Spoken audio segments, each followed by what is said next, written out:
Hey Doug, what do you want to do tonight? Same thing we do every week, Todd. Try to record a podcast.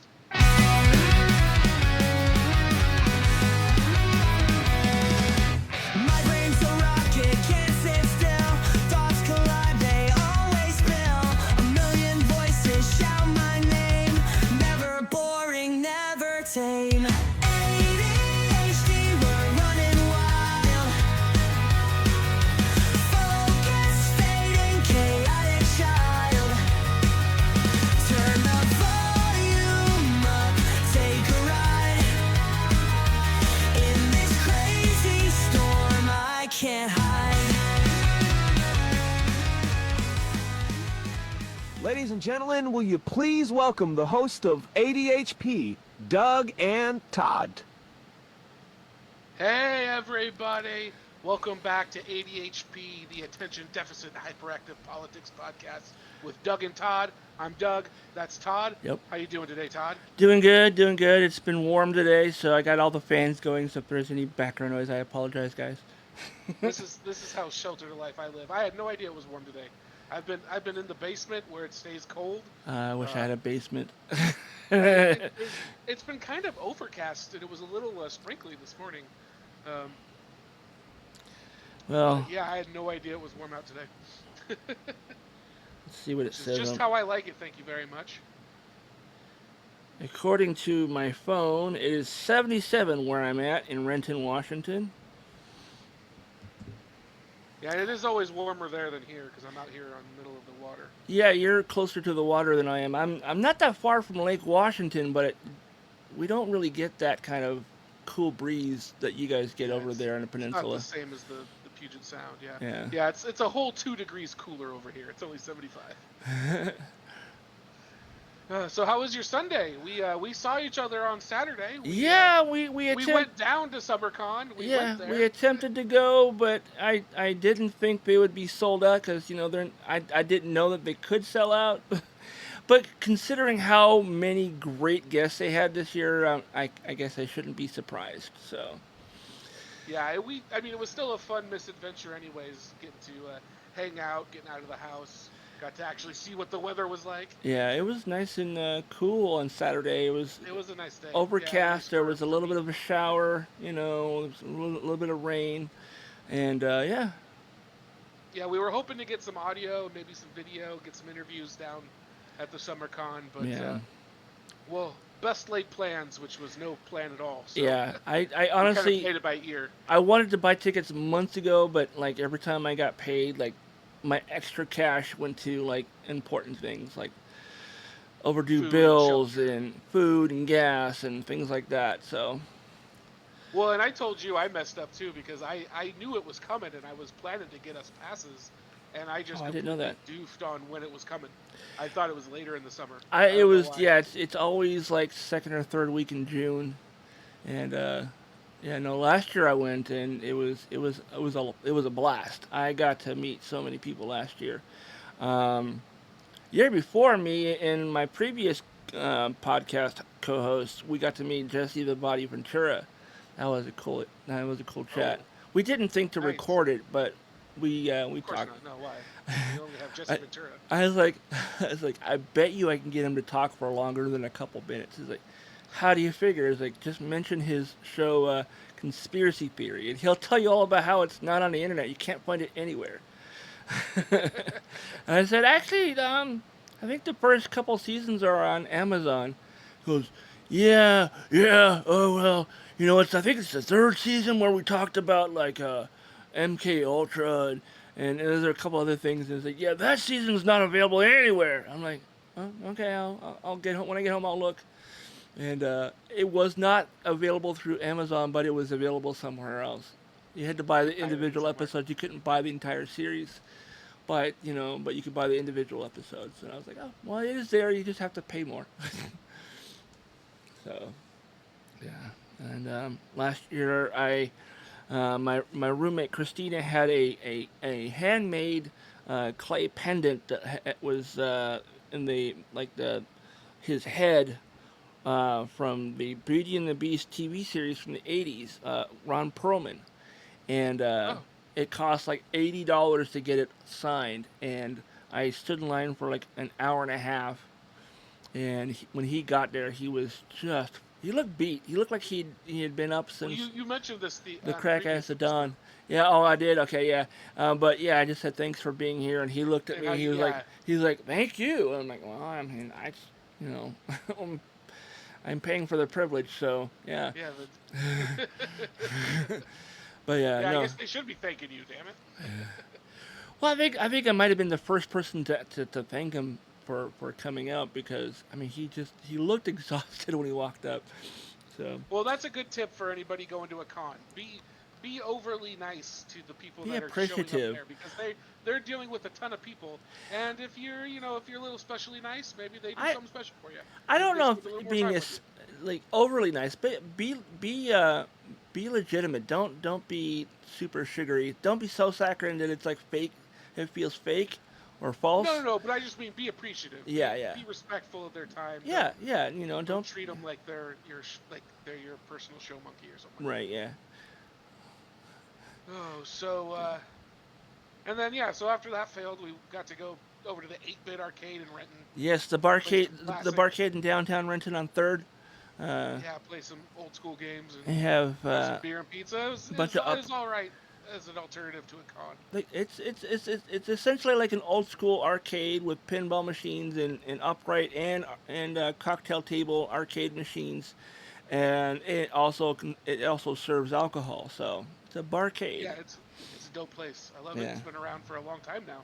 I remember counting down the days to when it was going to open. I remember opening because I was actually living in Kirkland, I think, when it first opened. But then I lost that place and ended up staying occasionally at my girlfriend's house at the time, and she lived in North Renton, so we would go down there every once in a while.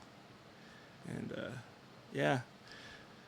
No, that's the only one left in King County. There used to, or at least on this side of the water, there used to be a bar up in Everett called the AFK Tavern, and then they had one of them in Tukwila, Renton area too. South Renton. Yeah, the Elixir, AFK's Elixirs and Eateries. They opened, I think 2014, I think, and then it was. Yeah, I did stand up there once. Yeah, oh yeah, I remember you talking about doing that.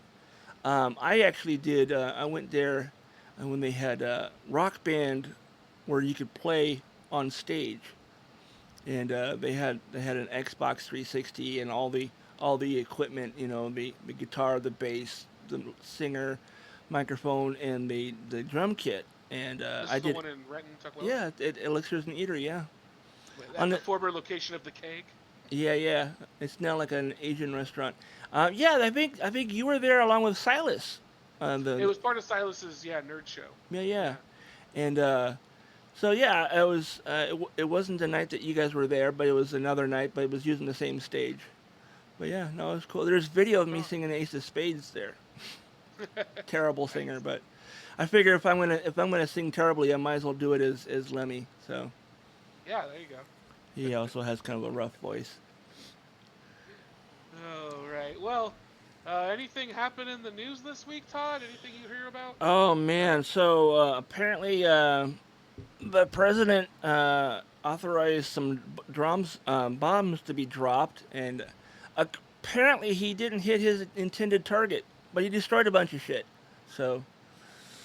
Well, from what I mean, I guess the reports I'm seeing, so what obviously we're talking about is Trump authorizing the strikes against the Iranian nuclear facilities. As far as I know, they did hit their targets. Of course, they would say that.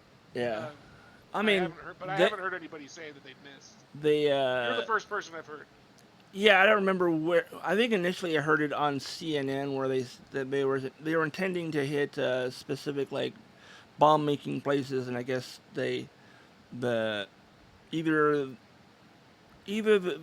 they hit the wrong building or they hit the place and it was empty. So is kind of what I heard. So. Oh well, that's I was going to get into it. Well, we will get into it. But the pictures I've seen have showed basically bunker buster entry locations. It did show a building that was not targeted, that was on the surface, but apparently the things they were going for deep underground. So that's Oh, why they were okay. using the bunker buster bombs. Yeah, yeah.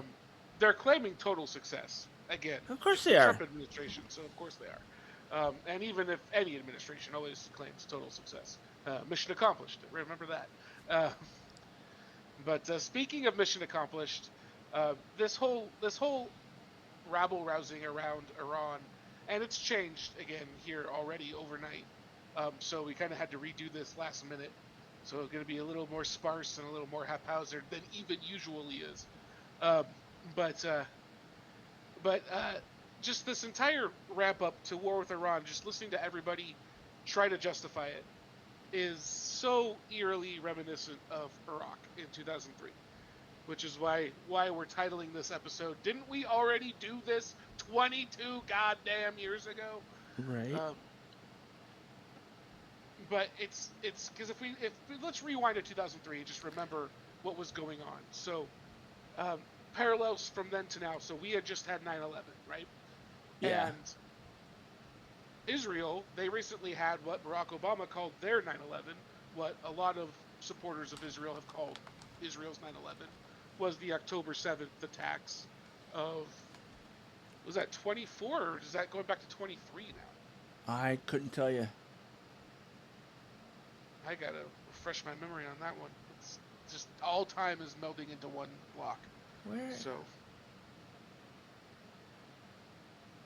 It says we're streaming, but I don't see anything on our YouTube channel. Where am I streaming to? it's a mystery. Hold on, let's take a look here. Yeah, I've not gotten any notification that we're streaming.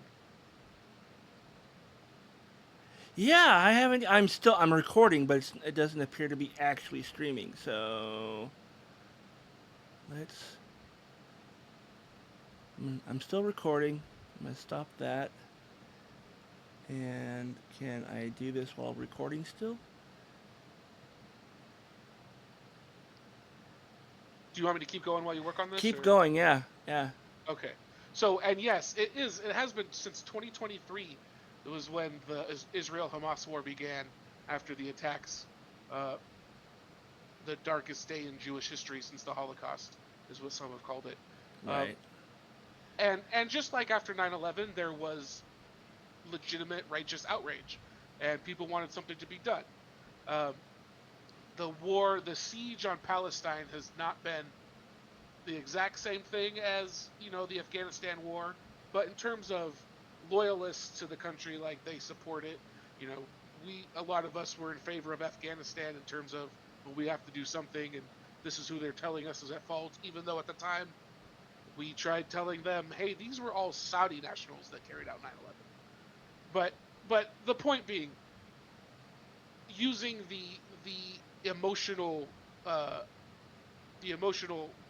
eruption around 9/11, they directed that to Iraq.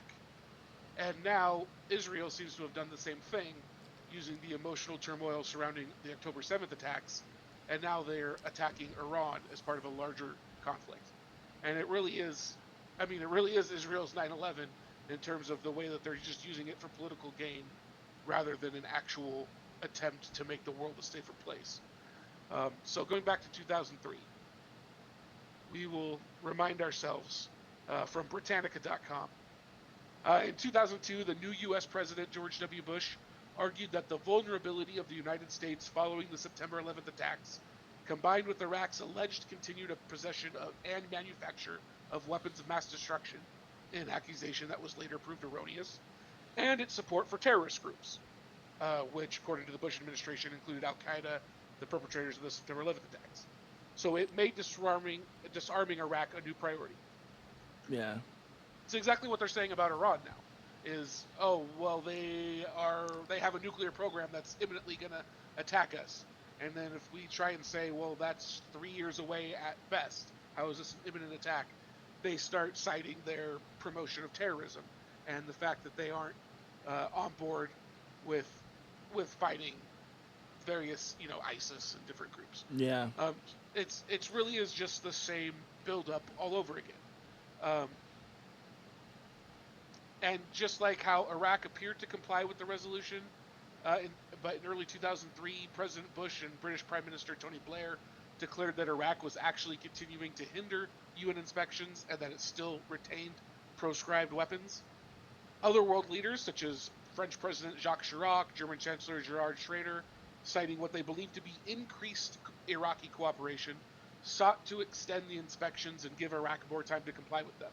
However, on March 17th, seeking no further UN resolutions and deeming further diplomatic efforts by the Security Council futile, Bush declared an end to diplomacy and issued an ultimatum to Saddam, giving the Iraqi president 48 hours to leave Iraq.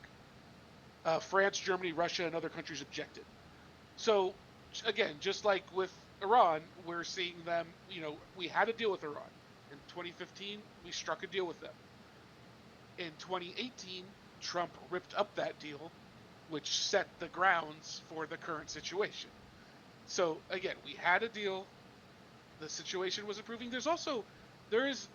All accounts say that Iran ended their nuclear weapons program in 2003 after seeing what happened to Iraq. And there's been no evidence that they've picked it back up since then. Wow. And then, of course, we remind ourselves the rationale again, the further rationale for the Iraq War. Now, here's something that I actually was not aware of is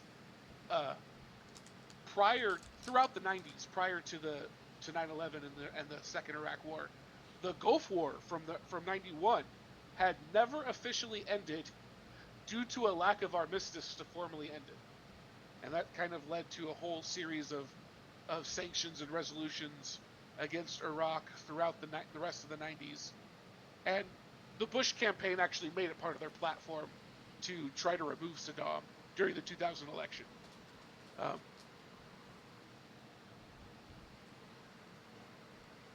But after failing to gain UN support for an additional UN authorization, the U.S., together with Ukraine and UK and a small contingent from Australia, Poland, and Denmark, if you recall the Coalition of the Willing, they launched an invasion on 20th March 2003 under the authority of UN Security Council Resolution 660 and United Nations Security Council Resolution 678.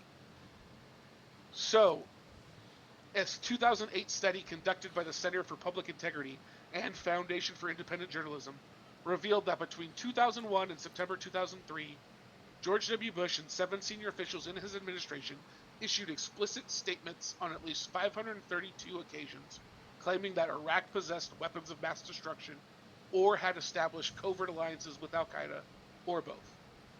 The study concluded that these statements were issued by the American government as part of an orchestrated campaign to generate jingoistic attitudes in the United States for the purpose of initiating a war based on false pretenses. So I go back to that time in order to draw the similarities between what we've been hearing from the Trump administration recently. Now, the Trump administration is in a tougher spot than Bush was because, like I said, Bush ran on getting rid of Saddam. Yeah. Trump ran on no war. Trump ran on, if I'm in office, there wouldn't be any wars. If I'm in office, Ukraine wouldn't have happened. He was tweeting back at Obama during Obama's administration that Obama would attack Iran as a distraction or to gain political points. I've seen a number of people post videos of him talking about how Obama is going to put us in World War III and he's going to do this, that, and the other, and that he is going to be the president that has no wars, and then somebody posted that, and then the video of him saying that we just bombed it, not in his words, but we just bombed the shit out of these guys, and they're like, is this you? Right. So yeah. And because of this unique situation that he came to the table in, trying to be an anti-war candidate, and being a liar really is his unique situation, is the fact that he can't ever be consistent and lies all the time. Dude. But his own cabinet people and his other members of his administration have been just having to whiplash themselves in the last week or so because he would never do they were that. Out here, right? Like we had Tulsi Gabbard out here telling Congress that Trump would never want to attack Iran, and there's no justification for it, and they're not a threat. And then Right. now here we are 2 weeks. Like now she's having to say, oh, we've revised that and they are a threat.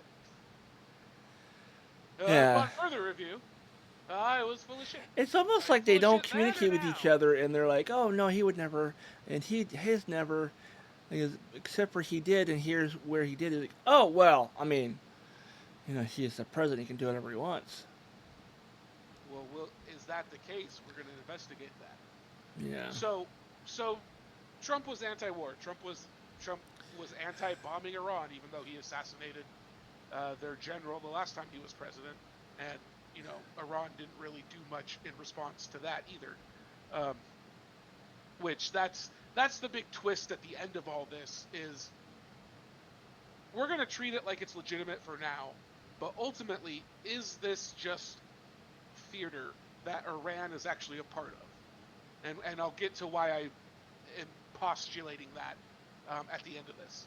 But before we get there, what is the real geopolitical reasoning behind these attacks?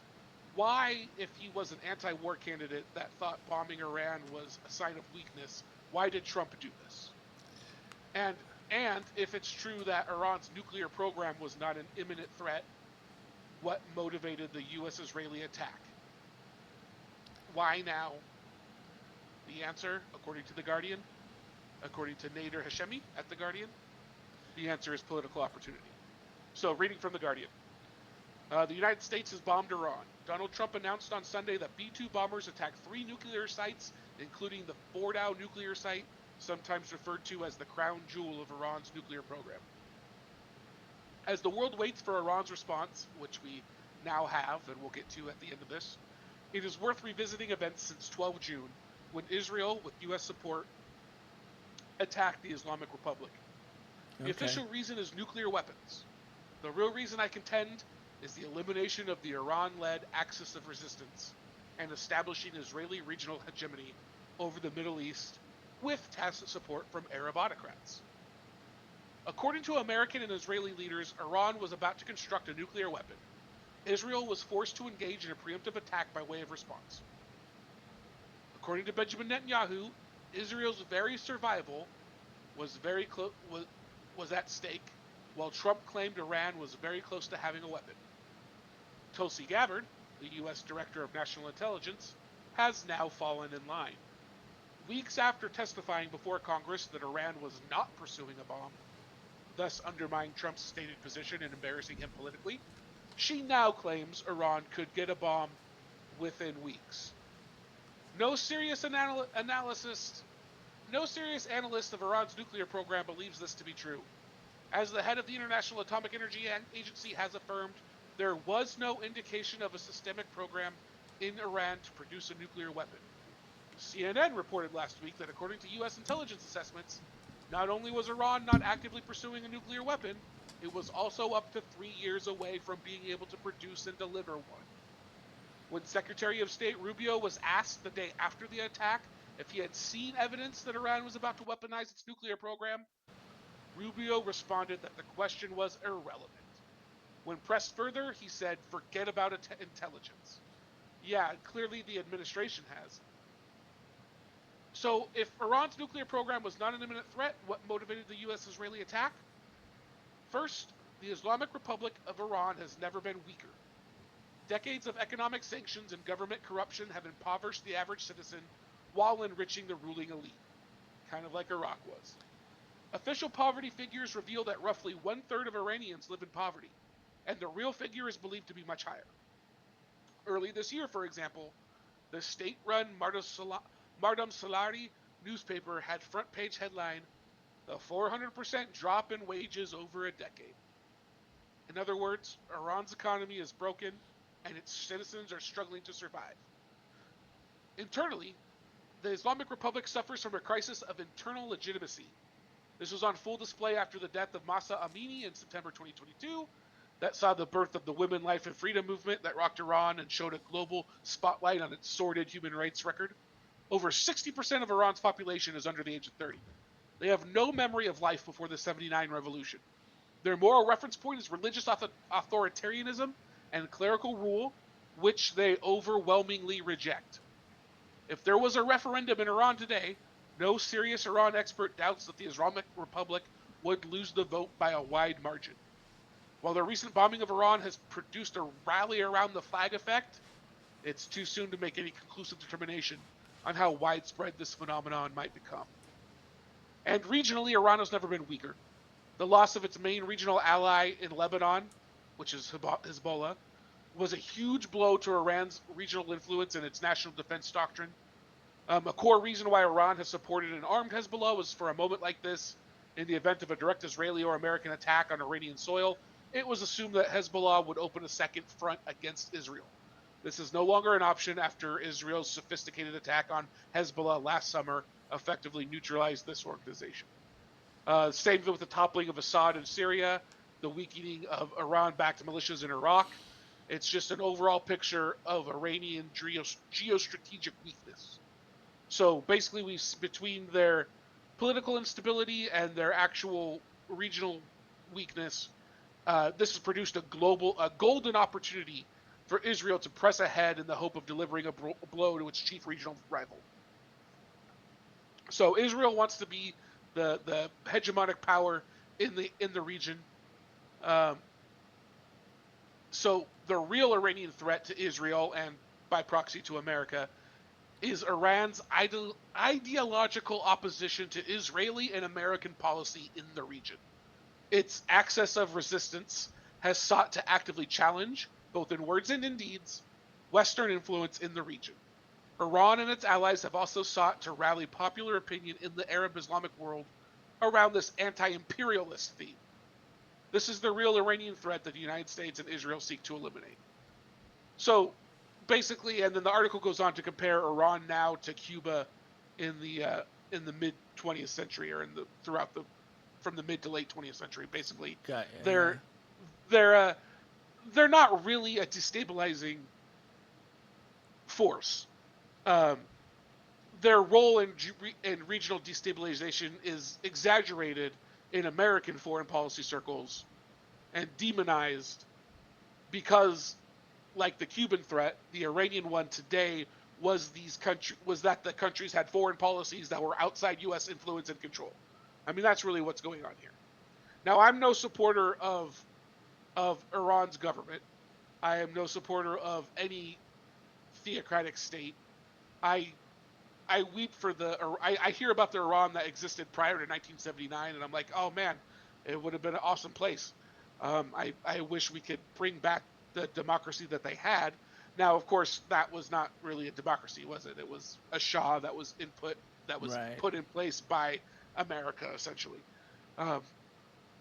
And so our thought is that we could just go do something like that again, like that was our plan with Iraq, was to essentially give them that kind of democracy.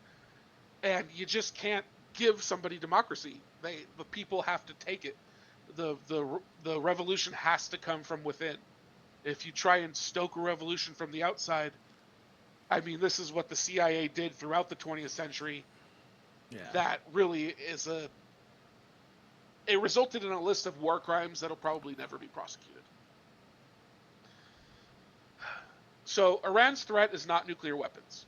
Iran's ability to weaponize its nuclear program was effectively curtailed in 2015 when it negotiated a deal with the Obama administration. At the urging of Netanyahu, Trump tore up that agreement 3 years later, which set the stage for today's crisis. The real Iranian threat is that it has an independent foreign policy. This does not mean Tehran has a good foreign policy on normative or ethical grounds. Far from it. It simply means Iran operates independently as an actor in the Middle East, challenging American and Israeli hegemony. This is the real Iranian threat that the U.S. and Israel seek to eliminate. And again, that comes from Nadir Hashemi, who is an associate professor of Middle East and Islamic politics and director of the Al-Walid Center for Muslim Christian Understanding at the Edmund A. Walsh School of Foreign Services at Georgetown University. So I think that that's an excellent analysis right there. But I really wanted that background as we continue to go in and look at the rationale that the administration continues to give. Because I think that laid out the facts without any spin. And now so now I want people to be able to pick out the spin when they hear it. Excuse me 1 second.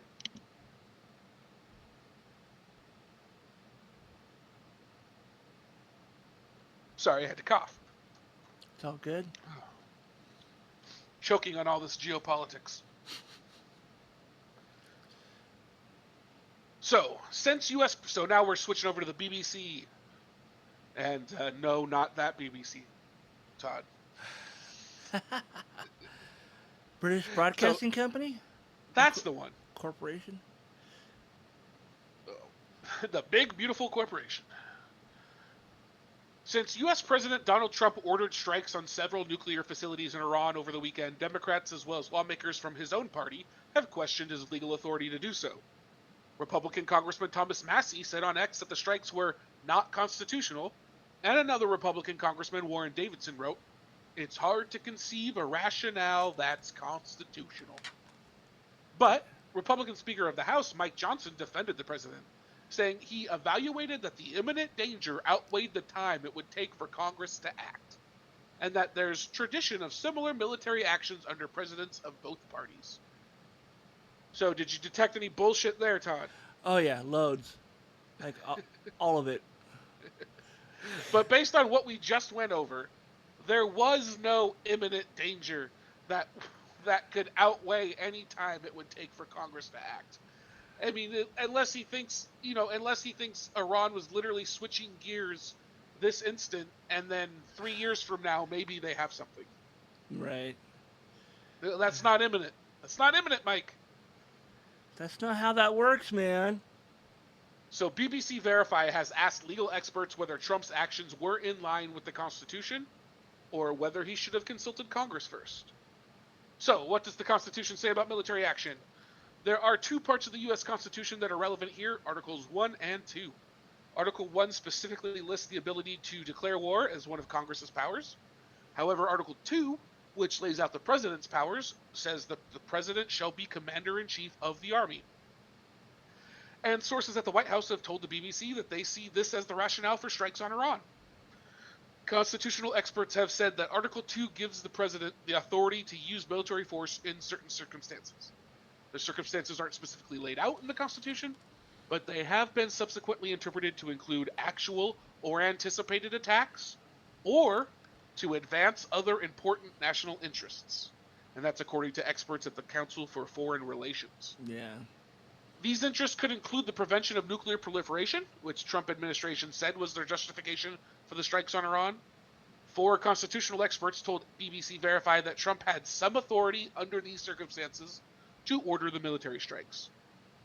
The short answer is yes, he did have the authority here, says Claire Finkelstein, a professor at the University of Pennsylvania Law School.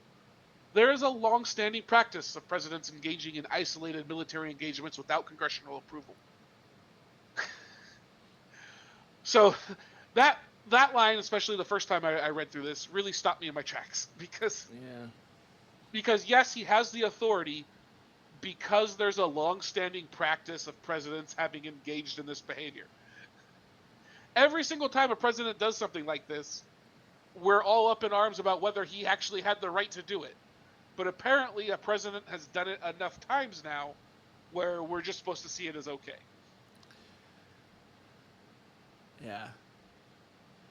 Another constitutional law expert, Jessica Levinson at Loyola Marymount University, said the president has limited authority to authorize airstrikes as long as it, quote, doesn't begin to resemble a war, and there is no clear definition of when that occurs. So again, it's just a gray area that Congress has allowed the president to exist in. Andrew Rudolovich, a professor of government at Bowdoin College, told BBC Verify he didn't believe Trump had the authority to launch the latest strikes as there wasn't a sudden attack to repel. Although Article 1 gives Congress the power to declare war, the provision has rarely been used. The last time Congress invoked this power was 1942. It's been used just 10 times since 1812. And again, as has been mentioned, experts told us that presidents using their authority to order military actions without getting approval from Congress has become more common. So John Bellinger, who was a legal advisor in the White House under President George W. Bush, said, over the last several decades, Congress has acquiesced more and more in presidential uses of military force for a variety of purposes without congressional authorization. Congress and the courts have effectively negated the requirements of a declaration. And that's Jonathan Turley, one of the most disappointing constitutional experts I've ever heard of. Yeah. So, just in fairness, here's what other presidents have done. President Barack Obama authorized airstrikes in Libya without requesting permission from Congress, which his administration justified under Article 2, as was the case for the mission to kill Osama bin Laden in Pakistan in 2011.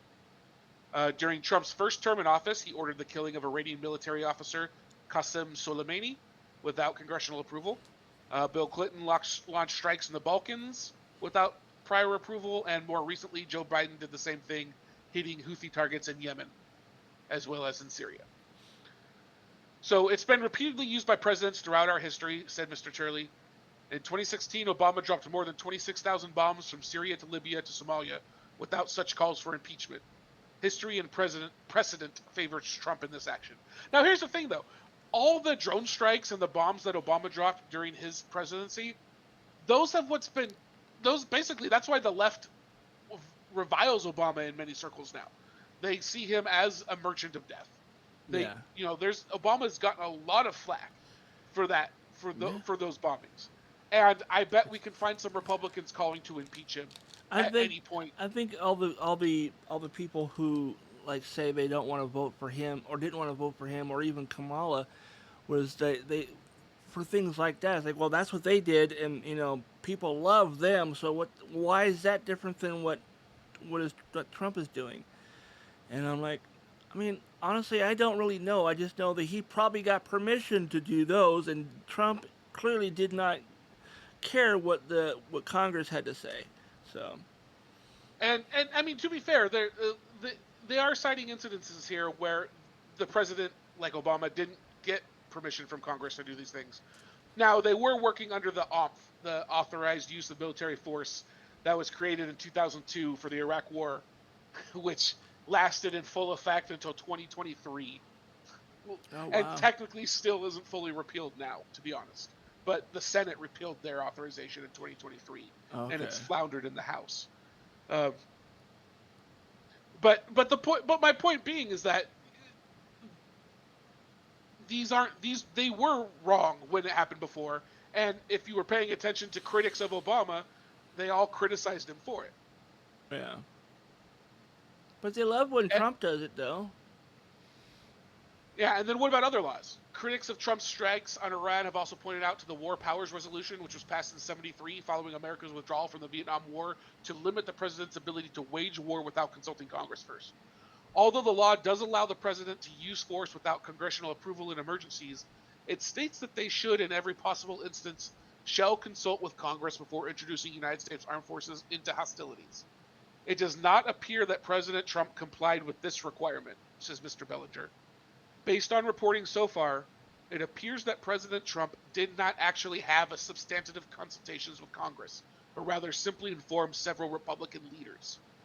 U.S. media has reported that Democratic Senator Minority Leader Chuck Schumer had been called about an hour before the strikes began, but with little detail.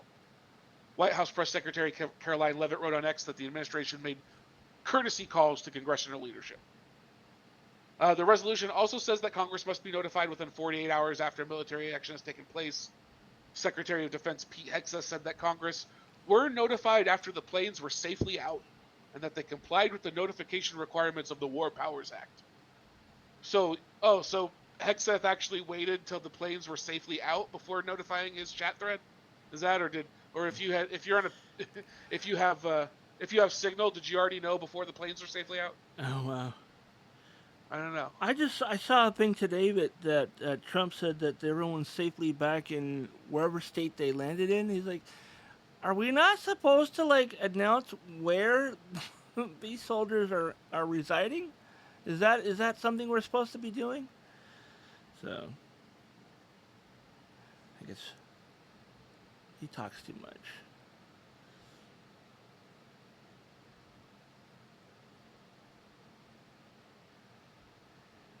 And then jumping over to a CNN article, The War Powers Act requires advanced consultation with Congress whenever possible before entering U.S. troops into hostilities. Here, I think it is pretty obviously was possible, and it also pretty obviously wasn't done. The Supreme Court has been generous in approving Trump's expansive use of power, most notably its immunity ruling last year. That view has also contributed to the analysis, a senior White House official said. This isn't some technical rulemaking, said Chris Anders, senior counsel at the American Civil Liberties Union. It is literally as one of the enumerated powers of the Constitution. In the Federalist Papers, James Madison argued for an exception that's been hotly discussed since, that the president can use force if needed to, quote, repel a sudden attack on the United States. If applied to Iran, Anders said, it wouldn't meet that test. The use of bombing runs against facilities that have been standing there for years, perhaps decades, and were not about to be a part of a sudden attack on the United States. A senior Justice Department official said if the conflict continues for an extended period, the administration may have to go to Congress for approval, but maintained that bombing 3 nuclear sites does not rise to the level of needing congressional approval. The official also noted the Trump administration has the support of senior House and Senate leaders. So again, it's the story of the Trump administration. He's getting to violate the Constitution at will because Congress is controlled by his lackeys. Right.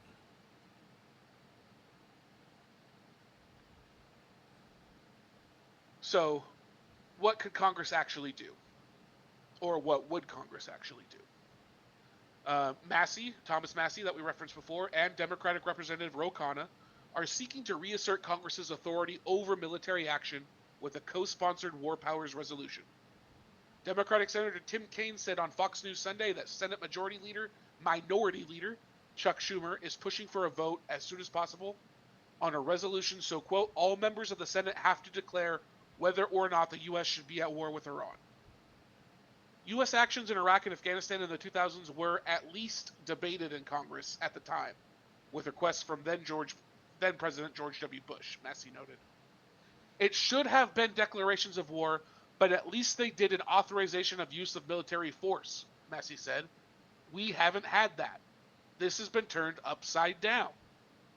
Some lawmakers and legal experts are looking at the second Iraq war as precedent for congressional action, and also a warning to review the intelligence. We are in yellow cake uranium land, a former national security official said, referring to botched intelligence that Iraq had weapons of mass destruction. Congress should be asking questions about what intelligence and what legal findings they did before taking this escalatory action. Democratic and Republican administrations have repeatedly stretched the 2002 authorization of use of military force, which authorized the Iraq War, as legal authority for military action in locations outside of Iraq. An earlier that authorized action against Al-Qaeda and associated groups has also been used beyond what was conceived in the post-9/11 era.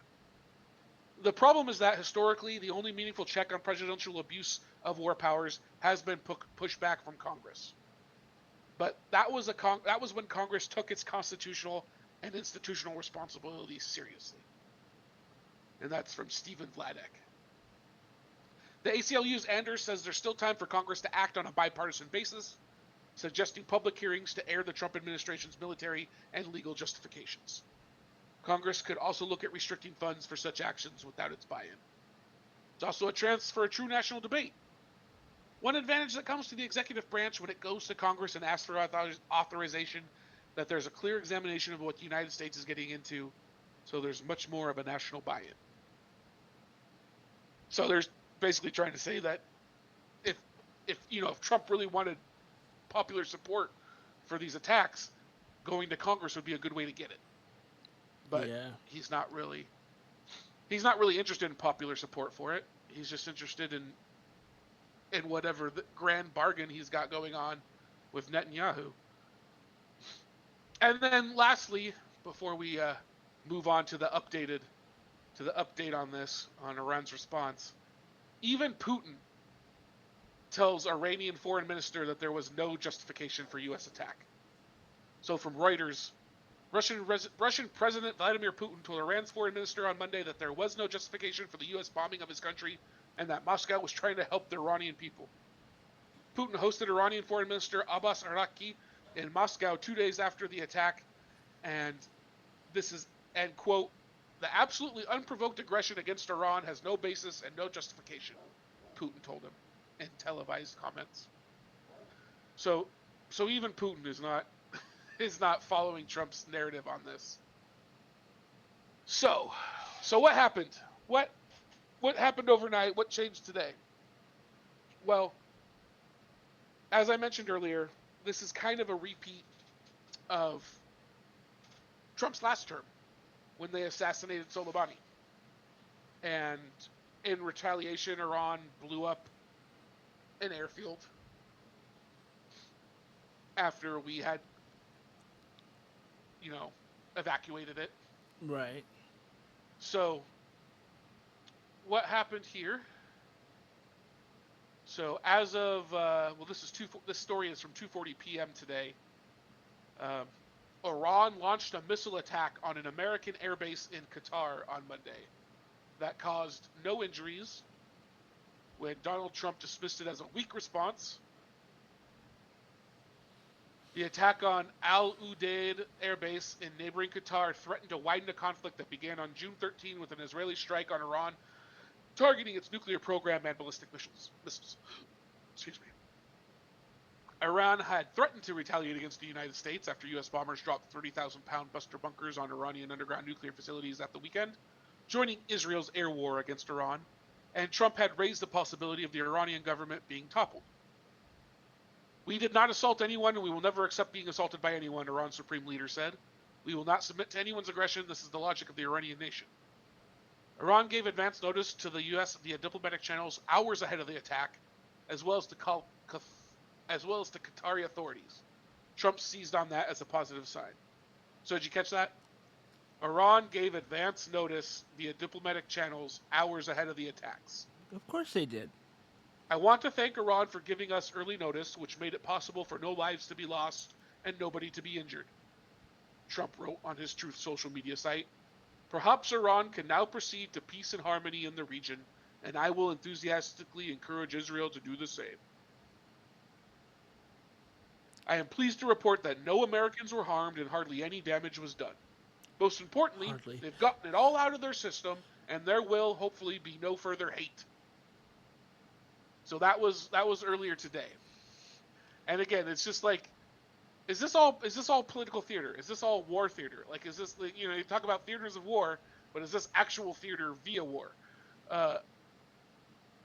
Did we know what their response would be? Was it all worked out and cooked up ahead of time? Because here's what happens now. 2 hours ago, as of 2 hours ago, Trump says there is a ceasefire agreement between Israel and Iran.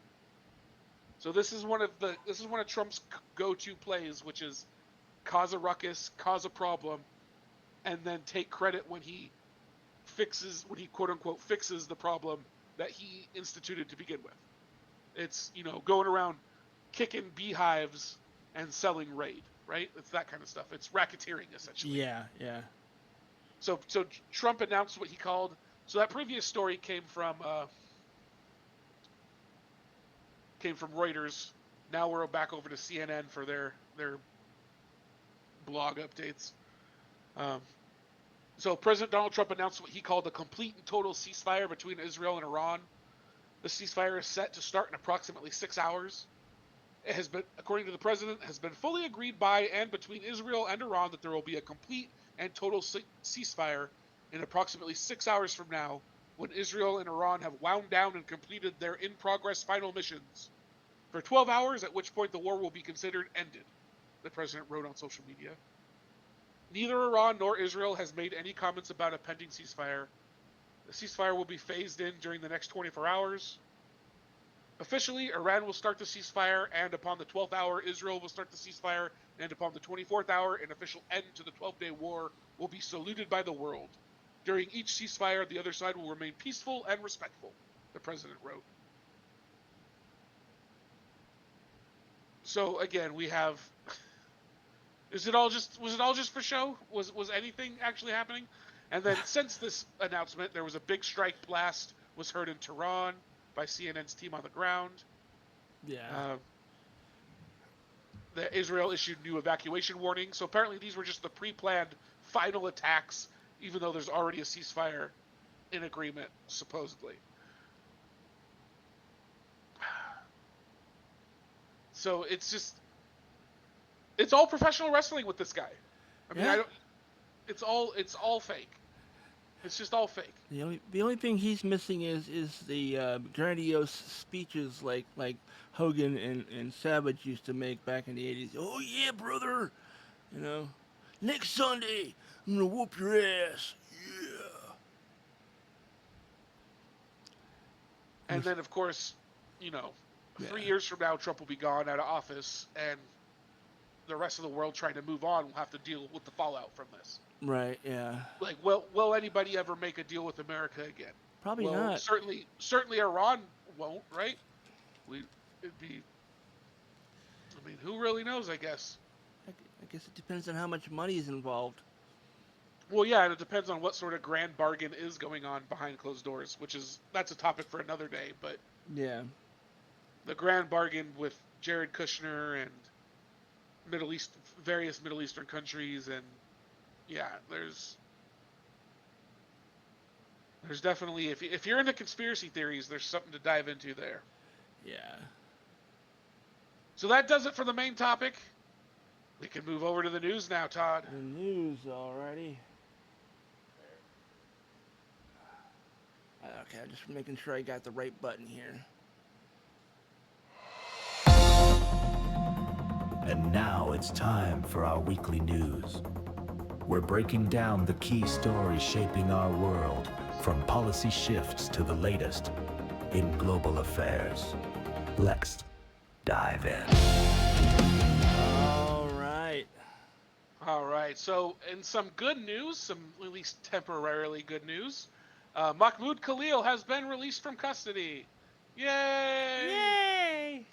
So he's someone we've been following. He was the recent Columbia University graduate. That's a green card holder, married to an American citizen, who was detained and sent to Louisiana because he is an organizer. He's Palestinian, and he is an organizer of pro-Palestinian protests at Columbia. So he was a political prisoner of America in America, and he is finally out on bail, I believe. Right on. Excuse me. Right arm. So, and then, of course, 2 days after being released from ICE custody, he was back on the streets outside of the University of Columbia, surrounded by a crowd of hundreds of supporters. So he was detained on March 8th. This story is coming from thepeoplesdispatch.org. He was detained on March 8th by plainclothes ICE agents outside of his home in Columbia University housing, in front of his pregnant wife, Dr. Nora Abdallah. Khalil spent 104 days in ICE custody in the notorious LaSalle Detention Center in the rural town of Jena, Louisiana. So his wife was pregnant when he was taken in. Oh, wow. She's since had the baby. He's got to meet the baby, as far as I know, at least once. Well, that's good. And it was in a visitation at the prison, at the detention center. Oh, okay. But he's home now, though, right? But now he is finally home. Okay, good. Yes. Okay, good. So Khalil described to members of the press outside of the Cathedral of St. John of the Divine on June 20th, "It felt like I was literally being kidnapped. These 30 hours were the most difficult time during the whole experience," Khalil said, who described that during this time he was not told what he was accused of. Khalil described some of the conditions he faced while at the detention center in Jena. "I shared a dorm with over 70 men," he said, describing the lack of privacy and little change from night to day, with lights on 24/7. "It's so normal in detention to see men cry," Khalil said. "They can't understand why they are there. They know they don't have documents, but does this actually mean they should be detained?" Khalil asked. Khalil was released on June 20th in Louisiana and arrived at the airport in Newark, New Jersey the very next day. Accusing the Columbia University administration of trying its best to portray me as someone who is violent, Khalil spoke at the press conference near the Columbia University gates on June 22nd to set the record straight. "Who is Mahmoud Khalil?" he asked the crowd of hundreds of supporters gathered on the steps of the Cathedral of St. John the Divine. "Mahmoud Khalil is a human rights defender. Mahmoud Khalil is a freedom fighter. Mahmoud Khalil is a refugee. Mahmoud Khalil is a father and husband. And above all, Mahmoud Khalil is Palestinian," he said, to thunderous applause. "Mahmoud Khalil is a Palestinian who refused to remain silent." Before Khalil's press conference outside of the cathedral, People's Dispatch spoke to Maryam Alwan, Columbia University's graduate, and Khalil's friend. For Alwan, her friend's return is the closure that we all needed. I can't believe it's been over 3 months. Every single day we were counting the days and hoping that he would be released soon, Alwan said. Her friend's release is a strong message that no matter what repression they try, it will always backfire. Khalil took questions from reporters. One asked what his message was to students who might be fearful of expressing their activism based on what happened to him. We will win, Khalil asserted. I believe that we will win. The students across the country have always led us towards what's right, Khalil continued. They were our moral compass. This happened during the Vietnam War, during apartheid South Africa, during fossil fuels demonstrations, and it's happening now. After taking questions from the press, Khalil led a crowd in a march to Columbia's gates. While in front of the gates, Khalil vowed to continue to protest against the genocide in Gaza. Right. So I think that's pretty uplifting. That's a pretty hopeful situation right now. I don't know if I don't know that he's clear, if he's in the clear yet, but yeah. he's at least no longer in prison and gets to spend time with his wife and his new baby. Yeah. Well, that's good. Glad to hear at least he's able to see his kid without, like, officers kind of keeping an eye on him and all that. So. Now switching over to BuzzFeed via Yahoo.com. I voted for Trump in 2016. When he won, I was shocked by how brutally my life changed overnight. This is by Julia Wu. She says, I am a Chinese woman, a daughter of immigrants who voted for Donald Trump in the 2016 presidential election. It is almost a secret, though I sometimes offer up the confession like it is a penance. I cried driving away from my polling place and sobbed on a futon when he won. My chest was tight, my stomach churned, my face was hot. All blood and breath and acid had conspired inside me to signal alarm.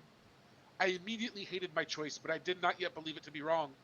I had bought into the lesser of two evils arc, but her emails still echoing in my mind to assure me that this was the only option. Wow. My eagerness is, in addition to a behavioral and white evangelical culture, provided me with one thing I'd been chasing my whole life, an entry point into dominant white culture. I wanted to unother myself and believe that I could assimilate myself into safety, power, and love.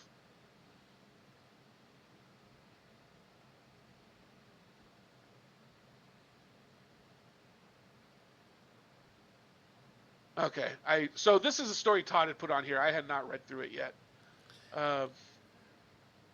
Yeah, it looked like it would be an interesting story. It sounds like she's the problem is she's going through her entire life starting in grade school. Oh. And it's more just a biography leading up to the.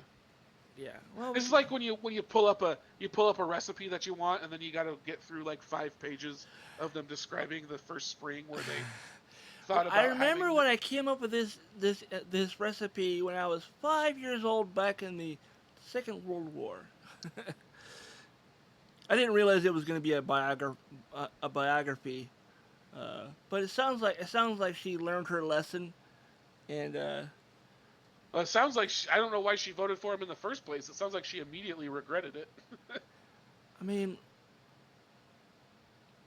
yeah, why would she? If she knew it was a bad choice to do it, why did she do it? Yeah, like you also have the option of just not voting. I have feelings about people who like don't vote because a lot of times these are the people who are the loudest. Like, well, I didn't want to vote because I didn't like either one. It's like, well, why didn't you pick the lesser of two evils?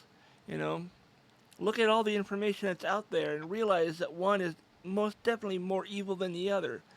Although it sounds like she thought she was picking the lesser of two evils, even though it clearly wasn't the case. And it just goes to show how important it is to get some sort of ranked choice voting going in this country.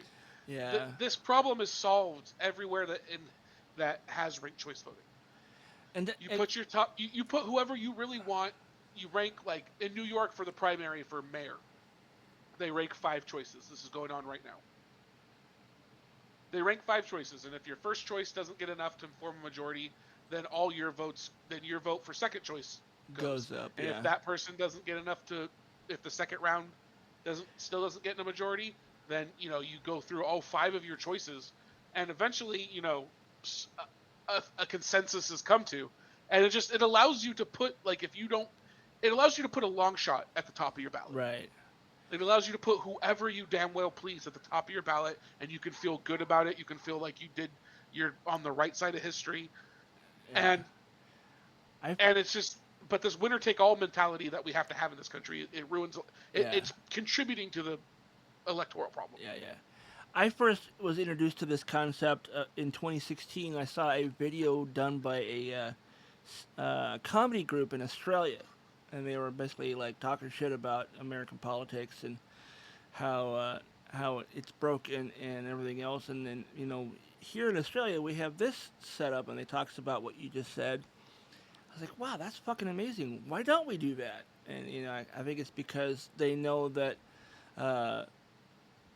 I believe that the Republicans know that they would absolutely never win if that was the case. Yeah, it would give the progressive left a chance. Yeah. Which, there's way more progressives in this country than people realize. I mean, nobody really wants to get worse. People want things to get better. Right. And that's really all it really takes to be a progressive, is just wanting things to be better. Yeah, and there's not as much stigma with the term progressive as there is for leftist or Democrat. Socialist. Or socialist, yeah. Yeah. I mean, progressive is what I've always considered myself. I've called myself a democratic socialist, which is also true. Yeah. But I'm technically more of a liberal progressive. I don't really put labels onto myself, because I feel like a label is never going to be nuanced enough. Yeah. But progressive is a label I've never shied away from. I definitely embrace the idea of being a progressive. Even when I was reading my history books in school, the progressive era was my favorite era of history. All I know is that when I was of age to vote, I voted for Clinton, and my mom was like, oh, okay, okay. I mean, yeah, that's a vote, and you're entitled to it, and yeah. I was like, what? You didn't vote for him? I was like, no. I was like, oh, okay. Did she vote for Ross Perot? She didn't vote for him. A lot of people in my family are Republican, I've noticed over the years, and or at the very least, they're not Democrats. So, and my sister is like a pretty hardcore Republican, much like my mother. They both watch exclusively Fox News, and before my mom passed away, I remember her spouting off all the catchphrases from Fox. They're trying to take away Christmas. Mexicans are coming over the border in droves, and all the other absolute bullshit. What does the cynical historian call that? I don't know. Moral panic. Yeah. It's the starting moral panics over these things. Yeah. Which every election cycle they bring up a new one. And as I've become more and more aware of politics and political stuff, I realize that the vast majority of my family are all Republican, and they either they vote for the candidate they like, or they don't vote at all because they don't like either one. And in my mind, if you don't vote, you don't have anything to complain about. If we get stuck with an asshole for 4 years because you didn't vote, it's kind of your fault, in my mind. If you had voted for the other person, we would have the other person. We wouldn't have the person who's trying to destroy our country. And so, in my mind, people who didn't vote in the election because they didn't like either one, and they wouldn't vote for the Democrat because they're a Democrat. They wouldn't vote for him because he is a thief and he's a liar and he's a felon. And I mean, you're just giving away the presidency to him, because there's a lot of people who voted for him, and I believe that they have no room to talk about how horrible things are happening right now because you didn't vote, you had nothing to do with it. It's And again, it's just more argument for ranked choice voting because yeah. these people wouldn't have to vote Democrat or Republican. They could could vote for all these various different third parties they and could put in their top write-ins five and call it good. You know. yeah, they don't have to vote for because the electoral college really locks us into a two-party system. Because if you don't get a majority of the electoral college, it puts the presidential election to the House of Representatives. Therefore, you have to band together with enough people to get 50% plus one. Yeah. Because if you can't get your 272 in the electoral college, you might as well not even, it's just going to go to the House of Representatives. So it's always going to default to a two-party system. Yeah. That's why every time we've had a third party, one of the three parties ends up falling away or being absorbed into whichever one they're closestly allied with. Yeah, yeah. And I just and I've had a few members of my family go, well, I didn't vote for her because she's a Democrat and I don't like what she's done. And I was like, yeah, but is she really that much worse than him that you're not going to vote for her? He's like, I don't like either one, so I'm not going to vote. I was like, well, if you don't vote, then we're going to get stuck with whoever the majority of people really want. And at this point, it looks like it could be him. Why aren't you voting? He's like, well, it's the whole. It's to me. It sounds like that episode of South Park where it's like the choices are a turd sandwich and a giant douche. I'm not voting. Well, exactly. That's how a lot of people feel. Yeah. So. And it'd be nice if you could, write in people other than those top two, right. other than the turd sandwich or the whatever it was you said. Giant douche. Yeah. I think it'd be nice to have to vote for them but still have participated, because eventually, like maybe at your fifth vote is for turd sandwich instead of giant douche, or vice versa. How many times do you think Mickey Mouse would have won if they were to actually go by who people wrote in a name? Do you have the answer to this? No, I don't. It was just a thing that came in my head. It was like, I mean, I know people used to like write Mickey Mouse as like their write-in choice because like I'm not gonna fucking vote for either one of these. I'll put Mickey Mouse in. It's like there has to be like a number of people who wrote in like a cartoon character or a pop culture icon or something, Captain Kirk or Wesley Crusher, I'd be curious if there is any data. Like, on this election, it turns out Mickey Mouse would have won mayor, but they didn't count him. Because he's a fictional character. Fictional characters. I think a lot of our domestic problems would sort themselves out if we had ranked choice voting, I agree. Yeah. public funding of elections, and eliminate the electoral college. They're never going to get rid of the electoral college, I think, just because, Well, so the way we get rid of the electoral college is that we states get to decide how they allocate their electoral votes.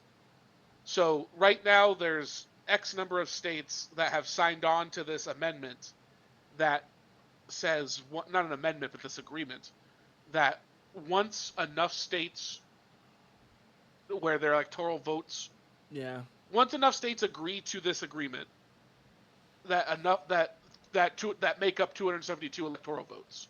So once you have enough states for that 272, then those states will all change their state legislation so that their EVs go to whoever wins the popular vote.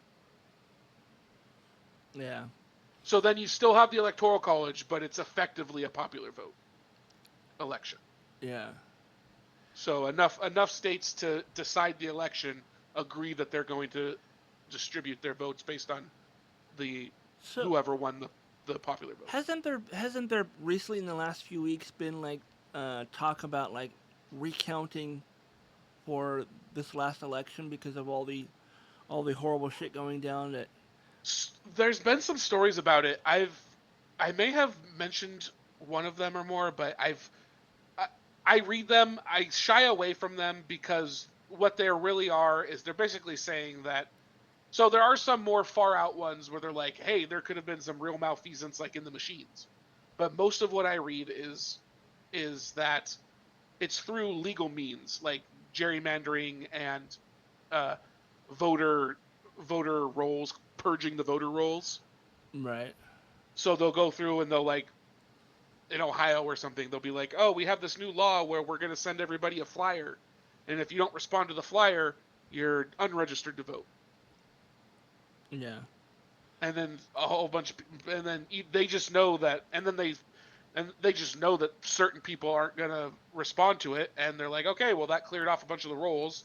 Now we go and register more of our people." And Yeah. Well, I mean, I'm just saying that I've been seeing people talking about how they're really telling people to push to talk to their local representatives or whatever the wording is, um, to ask for them to do a recount because, I mean, there was information that I think wasn't it like Trump or Elon had said something along the lines of that that he had did some sort of programming or whatever.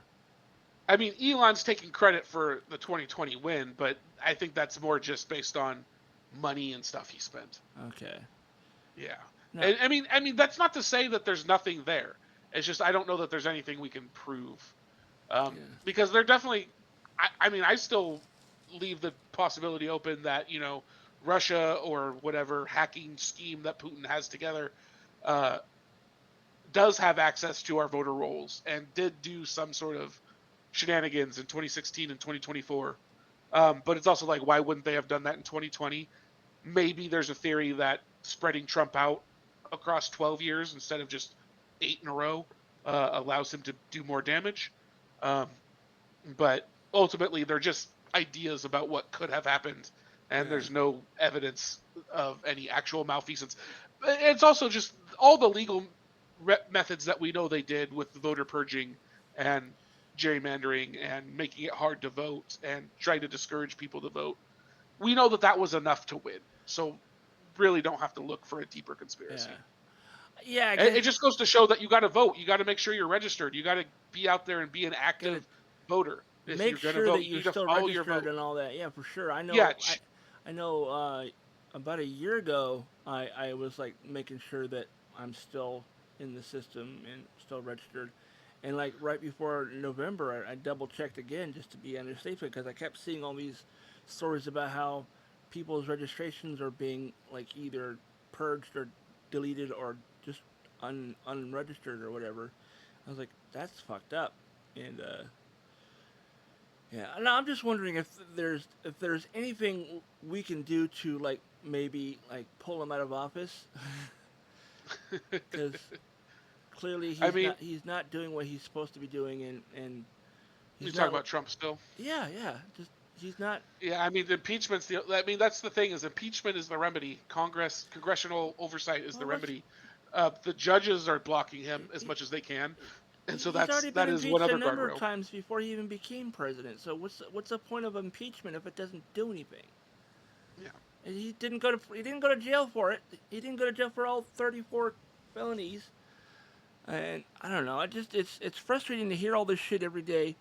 And like, why isn't somebody like, hey, maybe we should go back and look all that shit and make sure that it is what it is and that there isn't like a pile of fucking ballots sitting in a warehouse someplace next to the Ark of the Covenant, you know? Well, I definitely don't. I definitely would have liked to have seen the Democrats fight harder legally when it comes to votes and stuff like that. But again, this is people call it 4D chess. I think it's just the luck of being a whiny bitch. But having pushed back on Trump and all the voter fraud he falsely claimed after 2020, it's hard to turn around and try and do the same thing back to him. You know what I mean? It's like it looks like it's just sour grapes like his were. You know what I mean? Like it's like, oh, you're just suing because Trump sued, and you're just acting like Trump, and you won't admit that you lost. And So because they there's some of don't that at want play, to too. appear like they're sore losers, so they're not Right. gonna do anything about it. They're just gonna, you know what, he probably cheated. He probably did something to put it in his favor, but we're not gonna And do that's anything about it because we don't want to look like we're a bunch of fucking losers. well, and we don't want to undermine our system because that's the thing is that's a long American tradition, is not fighting election results to the extent that you could, because anytime you fight election results, you're undermining the entire electoral system. You're basically putting it all into So it question. just makes it And, easier for people who do cheat to go ahead and do what they did. but if we had if you just basically have both sides never giving in and never conceding and always pushing everything to the furthest legal limit or beyond the legal limits each time, then eventually you just don't have elections anymore. You just have fights. Yeah. And that's part of where Trump is trying to drag us. So I think, again, it's not my preferred strategy on how to deal with a bully, but it is one way to do it, which is you let the bully punch himself out instead of trying to start a fight. But All right. Sorry, I didn't mean to sidetrack no, the conversation. even though we didn't, that story really wasn't right. It ended up leading to a good conversation, so I like that. So last three stories on the weekly news. We'll rapid fire these real quick. It's all bad news. What else is new, right? But I do feel like it's something that everybody, especially if you're in Western Washington, or at least or in the state of Washington, you should really hear about, or in the Pacific Northwest, I guess, in general, and even in America. So the Washington State Patrol uses cell phone data to predict and prevent dangerous drivers. So what's happening here is the Washington State Patrol used cell phone data collected in 2023 from more than 1 million cell phone users in Washington helped the state identify habits of dangerous drivers. So Shelley Baldwin, the director of Washington Traffic Safety Commission, said the WTSC used state funding to purchase telematic data gathered by Michelin Mobility Intelligence. So first of all, like they're spending money to buy our data from private companies that have in some way acquired our data. And they say this is so exciting to be using that data that we haven't had access to before. It's predictive as opposed to reflective. The data revealed when and where drivers had sped, used their brakes, talked on the phone, and texted while on Washington roadways. So here's the kicker. Here's why I feel like this was a waste of money and privacy, a waste of a privacy intrusion. WSP will utilize the newly acquired data to search for speeders in 4 Washington locations over the next 6 weeks.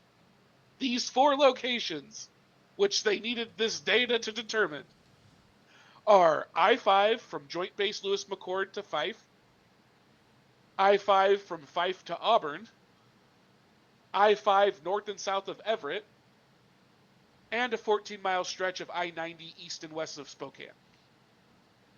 Literally everywhere they always already had speed traps. Yeah. This is like, they didn't need to buy this data. They didn't, in order to know that these were the most important areas for them to hit. They already know this. They already stocked those locations. Everybody already knows to expect cops in those locations. But damn it, they got the data now to prove it.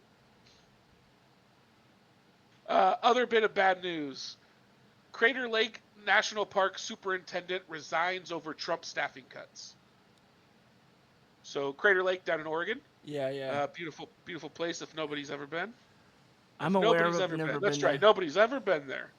But a beautiful place if you've never been. The superintendent, Kevin Heatley, has resigned, citing deep staffing cuts he says are unsustainable and damaging to one of the nation's natural treasures. Heatley stepped down Friday after just 5 months in the role. In an interview with KGW on Tuesday, he said the decision was difficult but necessary given the direction of federal staffing policies. I did not want to be empowering the current administration to cause that kind of impact on the people that I'm responsible for, Heatley said. And I also did not want to participate in the dismantlement, effectively a dismantlement, of the National Park Service. Heatley criticized what he described as a systemic effort to shrink the Park Service workforce, pointing to early retirement incentives for veteran employees and terminations of newer staff without clear cause. He said policies initiated under the Trump administration continue to erode the agency's ability to function. We're being told, for instance, when people leave, that they only want to replace 25% of those permanent positions. You can't run an organization like that. So again, we just have further evidence of the Trump administration dismantling our public infrastructure.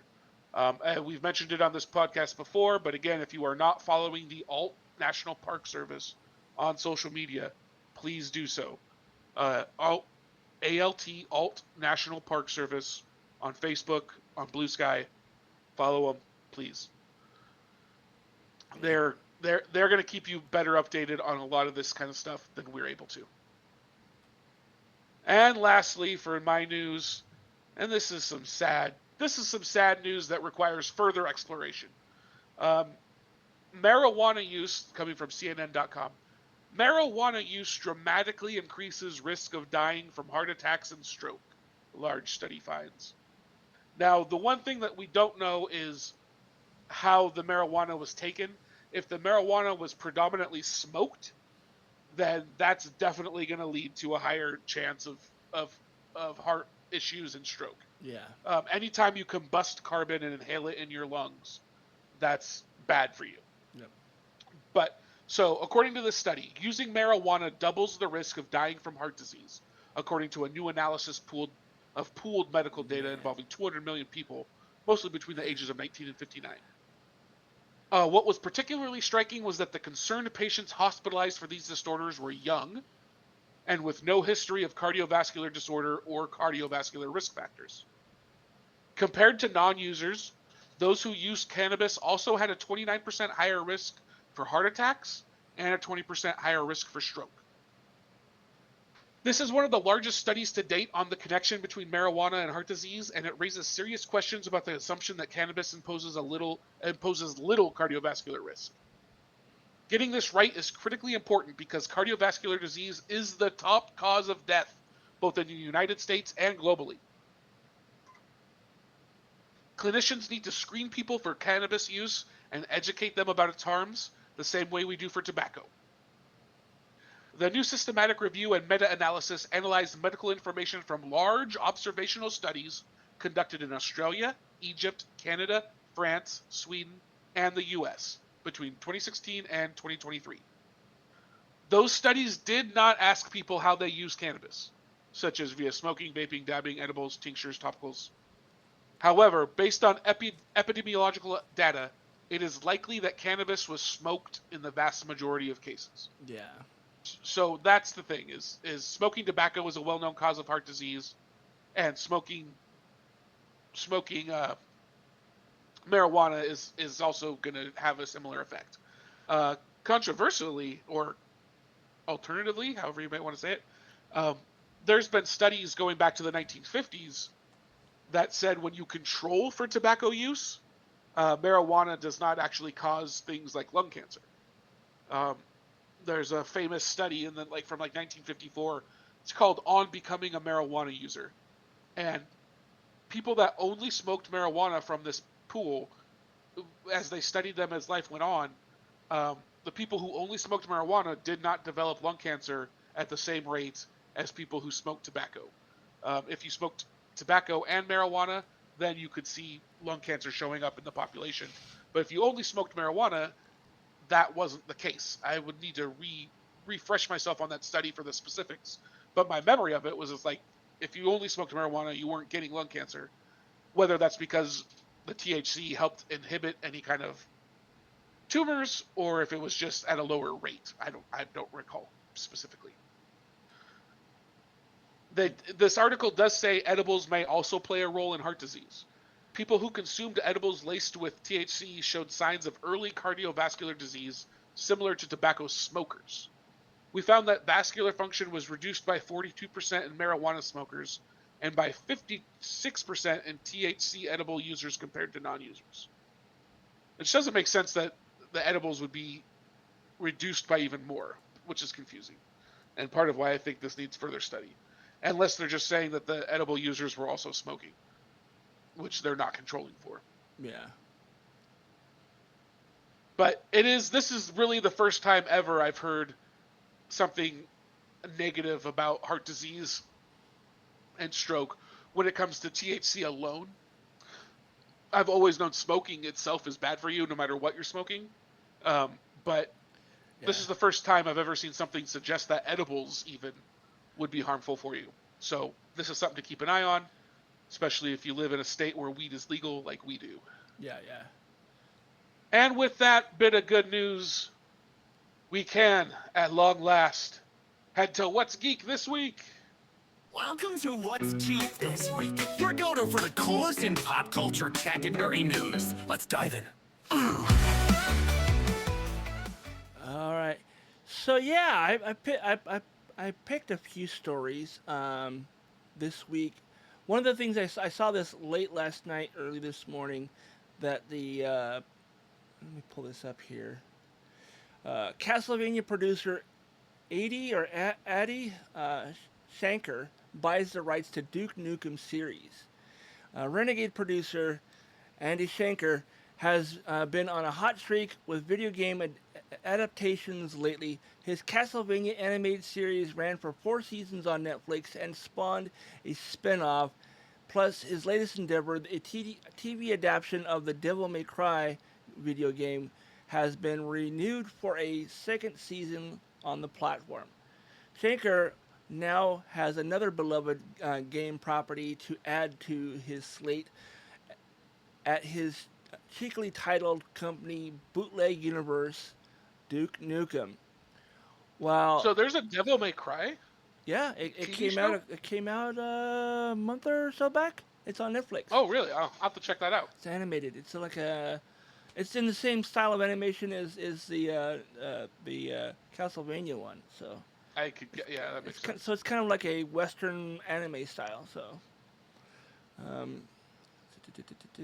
Duke Nukem, while there's been several aborted attempts to give the character his series of games the Hollywood treatment, it seems Duke Nukem has found the right storyteller with Shankar.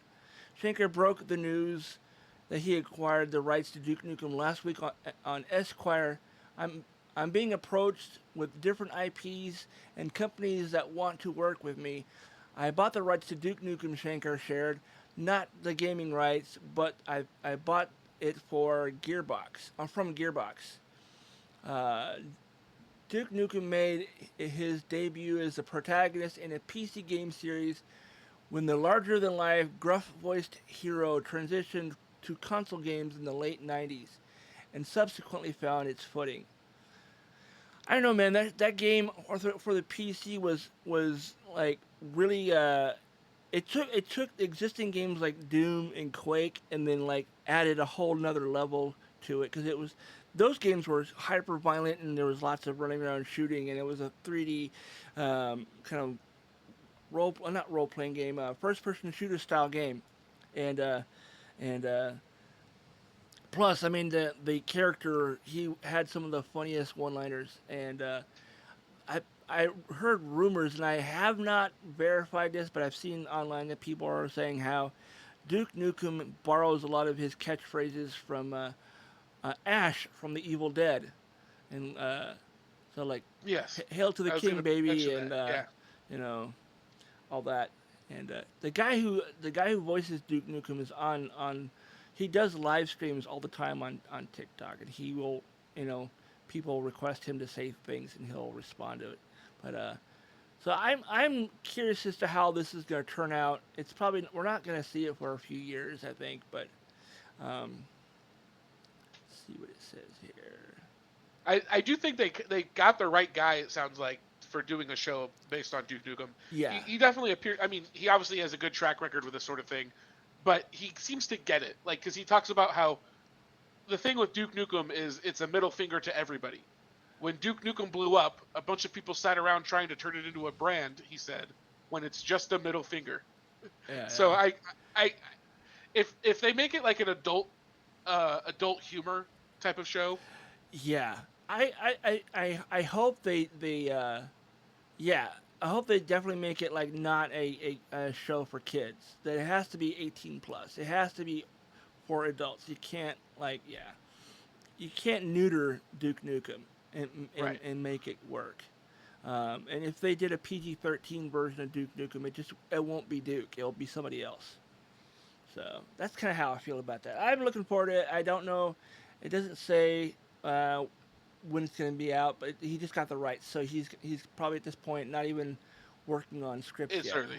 It's Yeah, early. it's really early. So, next story I have here, I did pare it down a little bit because I didn't want us to go too terribly long. The next story I have here is that it looks like there's going to be another reboot of the Land of the Lost TV series from the late '60s, early '70s. I think is when I remember watching this as a kid, as a toddler even, and it used to terrify the hell out of me.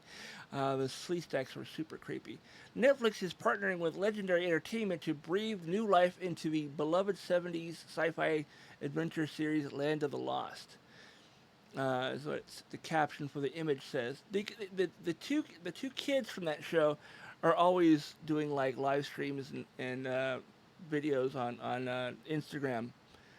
I think they were actually here in Washington a couple years back at a place that used to do like meet and greets down in Auburn. That place has since closed down. They didn't stick around for much longer. Let's see here. Originally debuted in 1974, Land of the Lost quickly carved out a unique space in the landscape of classic science fiction.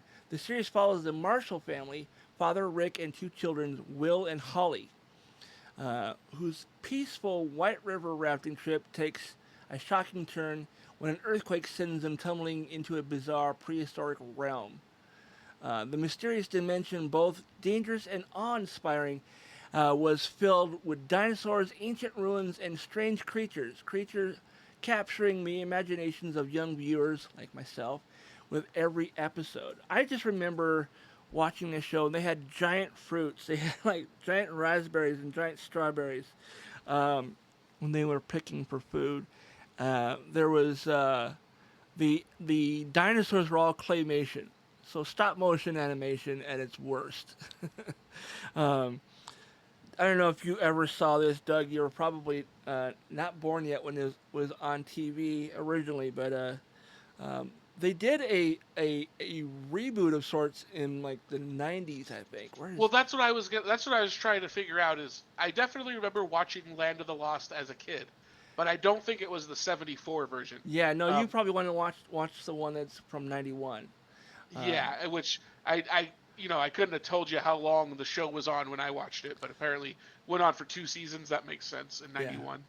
Yeah, and what's really funny is in 2009, Land of the Lost received the big screen adaptation with Will Ferrell, reimagining the broad comedy, blah, blah, blah, blah, blah. The thing that cracks me up about him doing this movie is it came out about 10 years after he played a character in Jay and Silent Bob Strike Back. His character name in that movie was Marshall Willinolly. Willinolly was his last name. Marshall was his first name. Or not, Marshall was his job. And so it was a play on words, kind of making fun of the Land of the Lost. Marshall, Will, and Holly.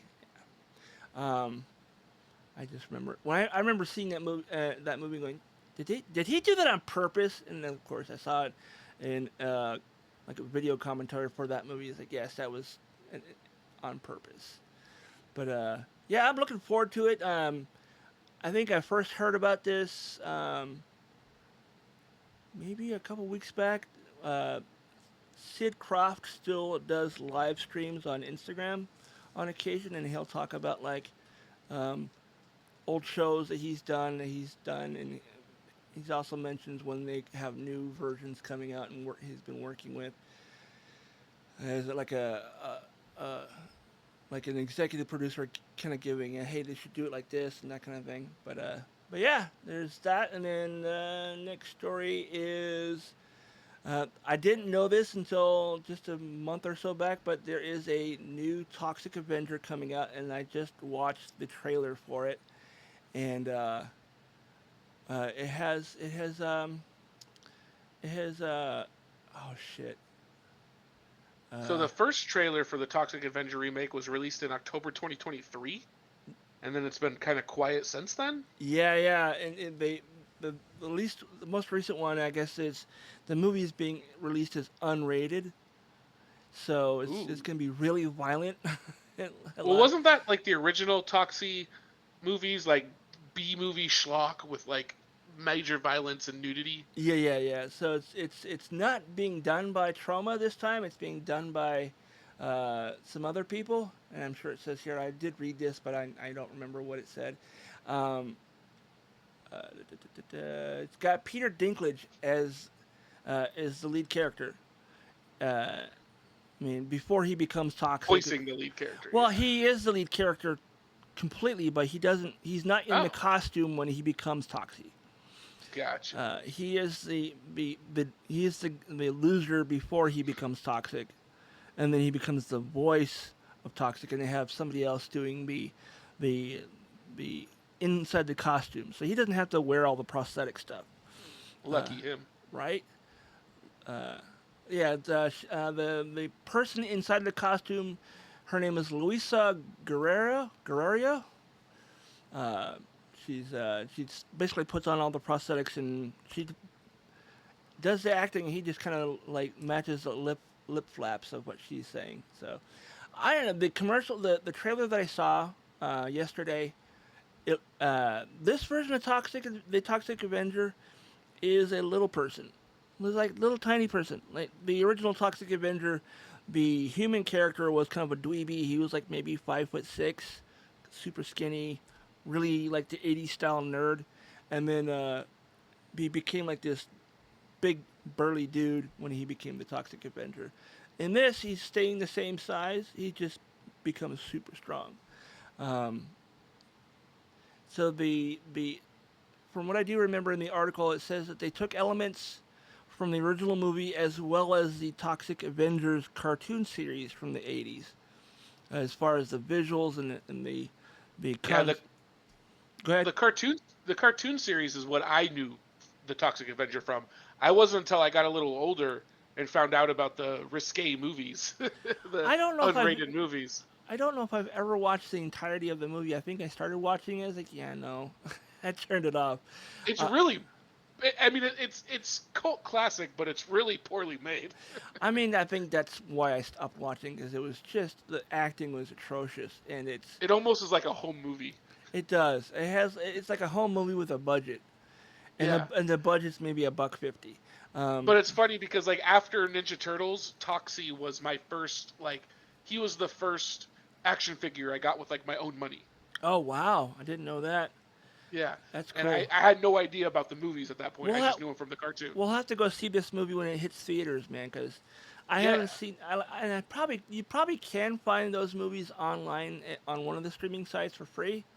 The original Toxic Avenger, I'm sure it's probably either on Pluto or it's on Tubi. Either one of those Or two. Pornhub. I don't think it'd be on Pornhub, but I mean, it would, because of the style of storytelling that it is. There's always gratuitous boobs, and never bush though, which is fine, but still, lots of side boob, lots of full frontal, all that kind of stuff. All right, so It's too bad Hillary never took on George, because then we could have had a boobs over Bush campaign. right, all right, so But we did get Bush v. Gore, which sounds like a smut film. I remember, was it? Oh God, I'm drawing a blank here. All right, I like that it has practical effects. I like that they're gonna see you can see all the goopy little boils and stuff like that they talked about. right, yeah, no, that's one of the things I remember from the original movies is there was lots of really obnoxiously gross Yes. special effects. All right, I think it's time for That's Some Weird Shit. Some weird shit, where we dig up the craziest, quirkiest stories that make you go, what the heck just happened? Buckle up, it's about to get weird. All right. I had just a couple of stories, 2 or 3 stories here. The first one is that I don't know if you've seen these, Doug, but they've been really popular the last couple of weeks. They're all over social media. People are using AI to create these viral Bigfoot videos, and it's I have not seen these. oh my God, No, I am not surprised. They are really, really funny. It's like, man, I shouldn't have eaten that Taco Bell. Like a Jack Link's commercial. Yeah, I mean it's they don't look like Bigfoot as much as they look like like either orangutans or like big apes, you know. But and they're just goofy, like couple lines. I, all you gotta do to find them is look up Bigfoot on social media, and it will be I think it'll be one of the first things that pops up. But this is what it says here on unexplainedmysteries.com. AI generated footage showing Bigfoot vlogging about his day has been showing up everywhere recently. Bigfoot seems to have become something of an internet celebrity over the last few weeks, thanks to a new AI video generation tool enabling just about anyone to create vlog-style clips.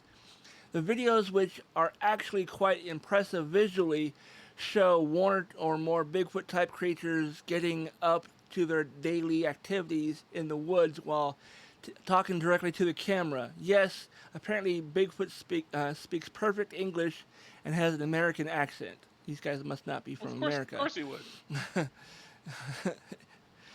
You know, I almost expected him to kind of have a southern accent, you know. But he's more of a Northwest guy. He's definitely a Northwest guy in these videos because he sounds like everybody from around here. What was particularly remarkable is how easily it is to produce videos like this. Google's VO3 video generator can create entire videos based on little more than a textual input from the user. That said, subscriptions to the service are not exactly cheap. If you haven't seen any of the AI Bigfoot vlogs before, you can check out this one below. You know what? I think I should be able to play the audio from it at least. Hey everyone, and welcome back to the channel. A lot of you have been asking why I'm so rarely caught on camera. This is why you humans never see me. Hey! Playing. So those humans I talked to, they said they won't tell anyone. Had to cut that part out I'm not hearing it. for reasons. Oh, you're Oh, not? and I forgot to mention, those humans, they gave me their phones too. Always helps keep the vlogs going. Okay. Guys, I'm not fun gonna play the fact. whole thing. It's like 1 minute and 30 seconds long. That was like the first 30 seconds. It was the audio is showing up on the recording, so you should be able to hear it there. But yeah, it's yeah, like I said, just search for Bigfoot vlog, VLOG, and it's there's a bunch of them now. I've seen at least a half a dozen of these things in the last couple weeks. They're very funny, and I didn't even bother to look up what AI thing they're using because I figured I don't want to be another person to kind of jump on that bandwagon and just not have it go anywhere. So yeah, I didn't bother. But yeah, no, I've seen a lot of those, and when I saw this article, I was like, that's hilarious. All right, so this last story I have here, I've seen this before, and I think I almost included it like a month ago on an episode, but I found some better stories to talk about. So I decided to go ahead and pull it up this time. Screeching like a gull is the goal of this bird-brained contest. The European Gull Screeching Championship attracted 60 Seagull noises? seagull sound-alikes from 14 countries to the coastal town of De Panne in Belgium. This past week. Yeah, okay. This past weekend, and this came out in May, so it was been a couple months at least. So it says it's good to have a goal, even if it's screeching like a seagull. And that was the aim of the 5th annual European Gull Screeching Championship, which attracted 60 seagull sound-alikes from 14 countries to the coastal town this past weekend, according to Boing Boing.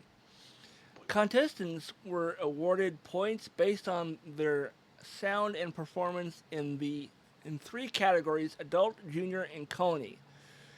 That's a group of gulls. Okay. The contest is intended to create more positive image of the seabirds, which have been called trash birds, beach rats, klepto gulls by naysayers. Klepto gulls. I love that one. That one's awesome. I would have just called them. Well, those are all really good ones. I always just thought they were just like crows, but like gentrified crows.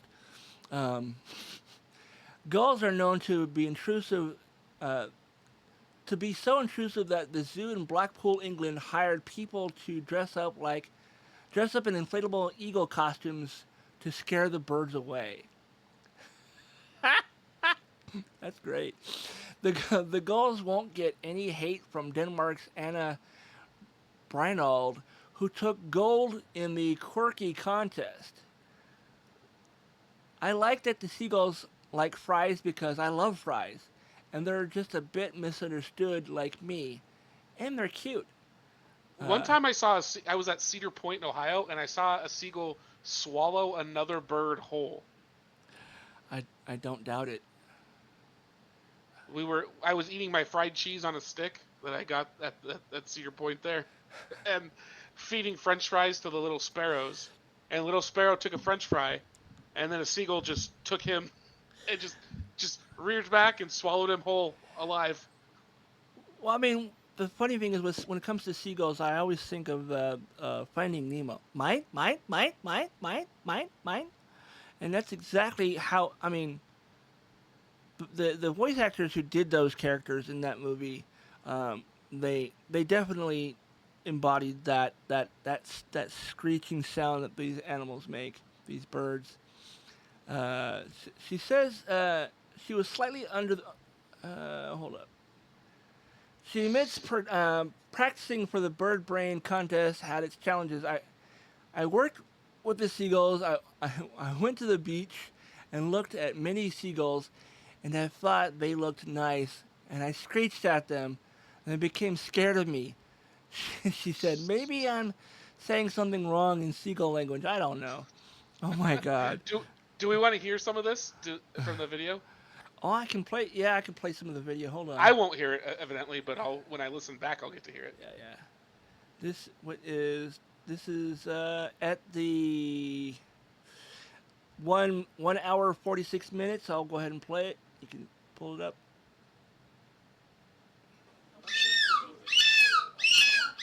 People think seagulls are annoying. Some people hate them.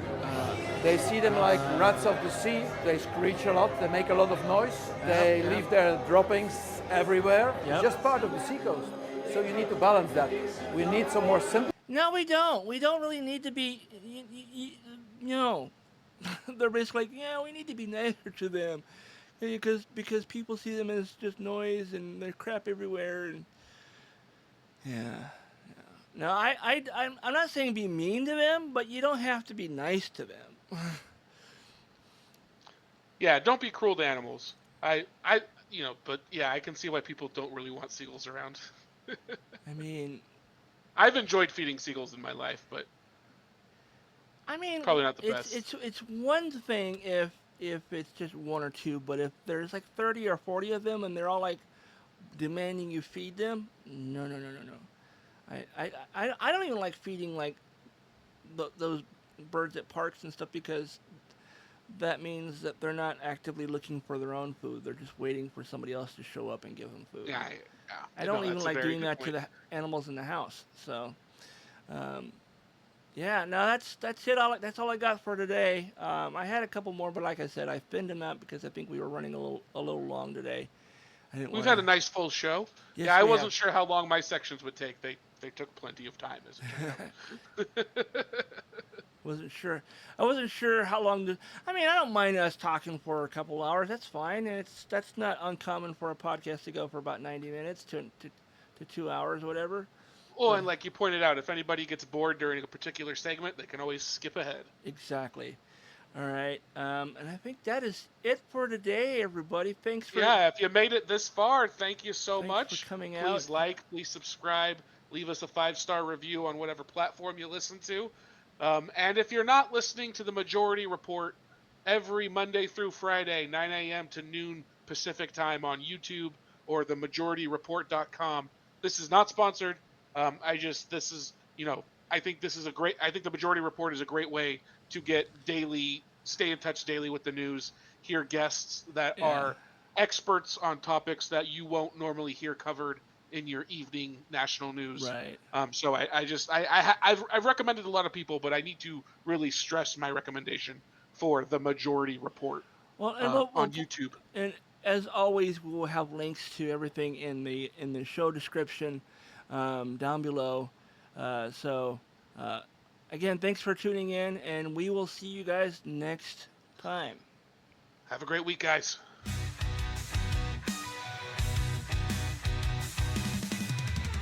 Forget the rules, I make my own.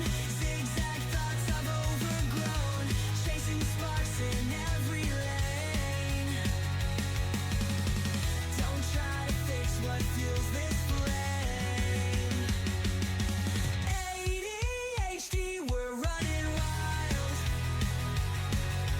Focus fading, chaotic child.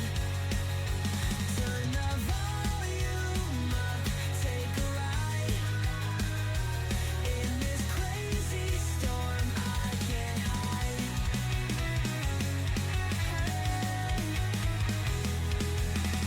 Call me restless, call me loud. Living life outside the crowd. Fast and messy, that's my deal. This spinning madness feels so real. ADHD, we're running wild. Focus fading, chaotic child.